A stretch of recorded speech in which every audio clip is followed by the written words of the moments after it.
नमस्कार दोस्तों, मैं रूपा हूँ। आज मैं सुनाने जा रही हूँ बैजनाथ धाम की कहानी। बैजनाथ धाम का नामकरण कैसे हुआ, इस कहानी के माध्यम से मैं आपको सुनाऊंगी। प्रेम से बोलिए हर हर महादेव। 12 ज्योतिर्लिंगों में से एक ज्योतिर्लिंग बैजनाथ धाम को माना जाता है। रावण लंका से सीधे पुष्पक विमान पर सवार होकर कैलाश पर्वत जाता था। कैलाश पर्वत जाकर पूजा पाठ महादेव के करता था। नित्य प्रतिदिन रावण का ये नियम था, नित्य प्रतिदिन वो कैलाश से फिर पूजा पाठ करके लंका वापस आ जाता था। ये रावण का नियम था। और रावण पूजा पाठ करते समय इतना मगन हो जाता था कि अपना एक एक सर काट के महादेव के चरणों में अर्पित करता था। महादेव उसकी भक्ति को देखकर बहुत ही प्रसन्न थे और सारा सिर बाद में महादेव उसको वापस कर देते थे। सभी भक्त गणों में से महादेव का सबसे प्रिय भक्त रावण था। रावण पूजा पाठ करने में इतना मगन हो जाता था कि रावण सोचा कि एक दिन महादेव के हम दर्शन करें। महादेव का दर्शन का अभिलाषा मन में उसका जागा और महादेव की कठिन तपस्या करने लगा। कैलाश पर्वत पर महादेव की कठिन तपस्या करने लगा। महादेव इसकी कठिन तपस्या के देखकर बहुत विवश हो गए और महादेव दर्शन दिए रावण को।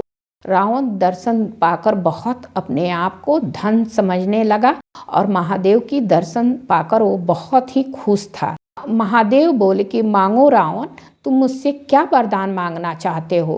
रावण बोला कि हे प्रभु, मुझे कोई वरदान नहीं चाहिए, सिर्फ आपका दर्शन करने का अभिलाषा था जो मेरा आज पूरा हो गया। आपका दर्शन करके मैं धन्य हो गया हूँ, मुझे कोई वरदान नहीं चाहिए। महादेव बोले कि रावण, एक बार फिर से सोच लो, अगर कोई वरदान चाहते हो तो मुझसे मांग लिया करो।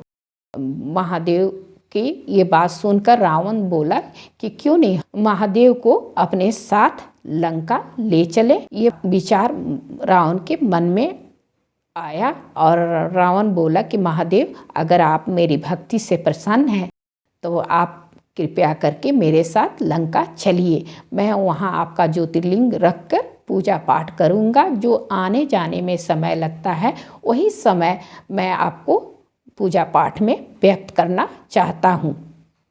रावण की ये भक्ति देखकर महादेव विवश हो गए। बोले कि ठीक है, बस मैं तुम्हारे साथ चलूँगा, मुझे कोई दिक्कत नहीं है, मेरा एक शर्त है।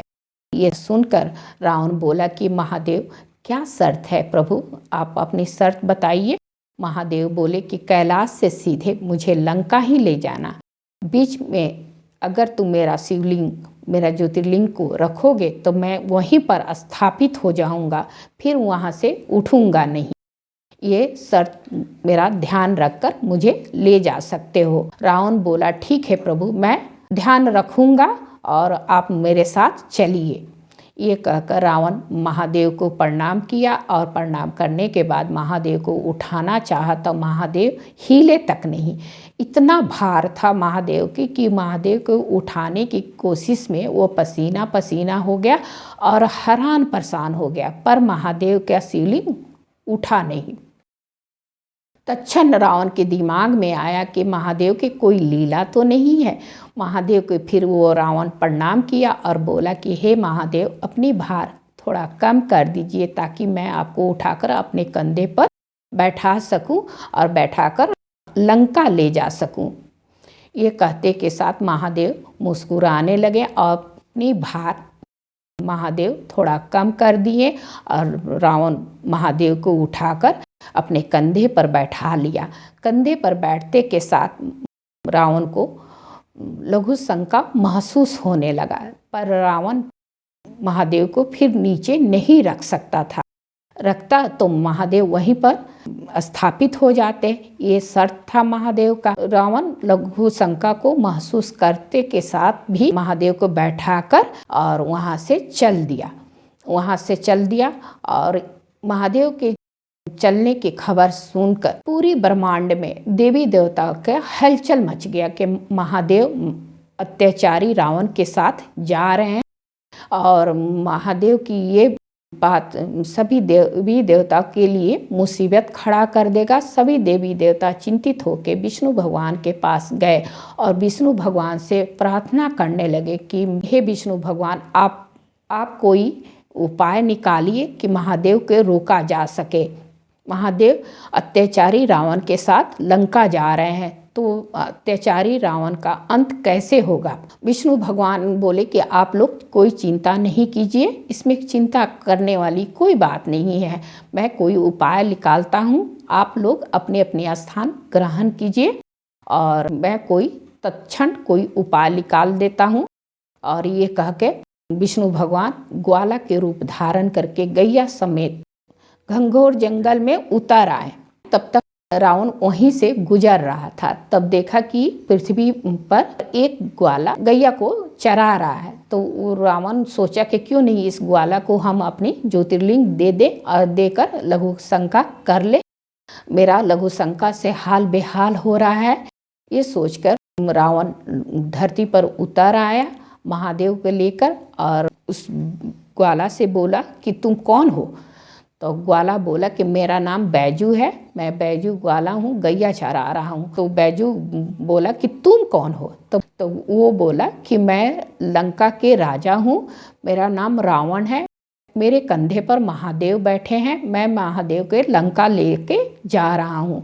मुझे बहुत ज़ोर से लघु शंका लगी हुई है, मुझसे बर्दाश्त नहीं हो रहा है, थोड़ा देर के लिए तुम मेरा ज्योतिर्लिंग पकड़ लो, अपने कंधे पर विराजमान कर लो और मैं लघु शंका करके तुमसे ले लूँगा।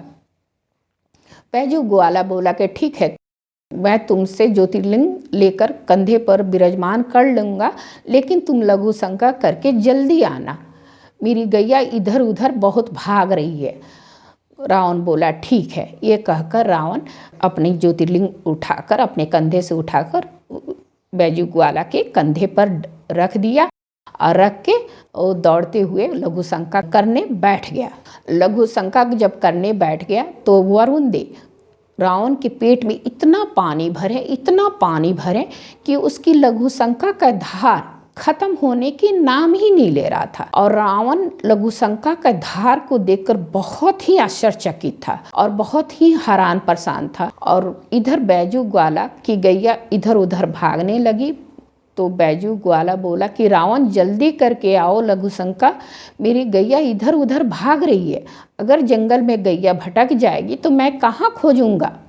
तो रावण बोला कि ठीक है, थोड़ा देर और रुक जाओ, मेरी लघु शंका के धार खत्म होने के नाम ही नहीं ले रहा है, अगर लघु शंका के धार खत्म हो गया वैसे मैं आकर अपना ज्योतिर्लिंग ले लूँगा। और रावण बहुत परेशान था, उसकी लघु शंका का धार देखकर बहुत ही हैरान परेशान था। और इधर बैजू ग्वाला के कंधे पर जो ज्योतिर्लिंग विराजमान था, वो ज्योतिर्लिंग का इतना भार अधिक बढ़ते गया कि बैजू ग्वाला इसका भार को संभाल ही नहीं पा रहा था। बैजू ग्वाला फिर बोला थोड़ा देर रुक के कि रावण जल्दी करके आ जाओ, तुम्हारा ज्योतिर्लिंग बहुत भारी है, मेरा कंधा फटा जा रहा है, उसके भार से मेरा कंधा में काफ़ी दर्द हो रहा है और मेरी गैया भी बहुत भाग रही है। रावण बोला कि थोड़ा देर और रुक जाओ, मेरा लघु शंका का धार खत्म होते के साथ मैं आकर अपना ज्योतिर्लिंग ले लूँगा। ये कहते कहते शाम होने लगा। फिर उसके बाद बैजू ग्वाला बोला कि रावण तुम नहीं आ रहे हो और मेरी गैया इधर उधर भाग गई है और तुम्हारा ज्योतिर्लिंग का जो भार है बहुत ही भारी है, मेरा कंधा फटा जा रहा है, मेरी दर्द बर्दाश्त से बाहर हो रहा है, अब तुम्हारा ज्योतिर्लिंग को मैं धरती पर रख रहा हूँ। रावण उधर से मना कर रहा था कि नहीं तुम मत रखो। ये कहते के साथ बैजू ग्वाला धरती पर ज्योतिर्लिंग को रख दिया और रख के वो लुप्त हो गया और रावण के इधर लघु शंका रुक गई। रावण के लघु शंका रुकते के साथ रावण दौड़ के आया और महादेव को उठाने लगा। महादेव वहाँ से टस से मस नहीं हुए। फिर महादेव उसको रावण को शर्त अपना याद दिलाए। रावण वहीं पर महादेव को पूजा याचना करने लगा। महादेव का शिवलिंग को स्थापित कर दिया और पूजा याचना करने लगा और बैजू को पुकारने लगा रावण। बैजू से वो बैजनाथ धाम बन गया। आज भी बैजनाथ धाम का दर्शन करने लोग जाते हैं, श्रद्धालु लोग, और अपनी मनौती वहाँ मांगते हैं। सबकी मनौती को पूरा करते हैं महादेव, सबकी इच्छा के पूरा करते हैं महादेव। इस तरह बैजनाथ धाम का नामकरण हुआ, बैजू से ही बैजनाथ धाम का नामकरण हुआ। अगर मेरी वीडियो आपको अच्छी लगी हो, मेरी कहानी अच्छी लगी हो, तो प्लीज़ लाइक करना और ज़्यादा से ज़्यादा दोस्तों में शेयर करना। और चैनल पर नए हैं तो प्लीज़ मेरी चैनल को सब्सक्राइब करना। प्रेम से बोलिए हर हर महादेव, जय भोलेनाथ।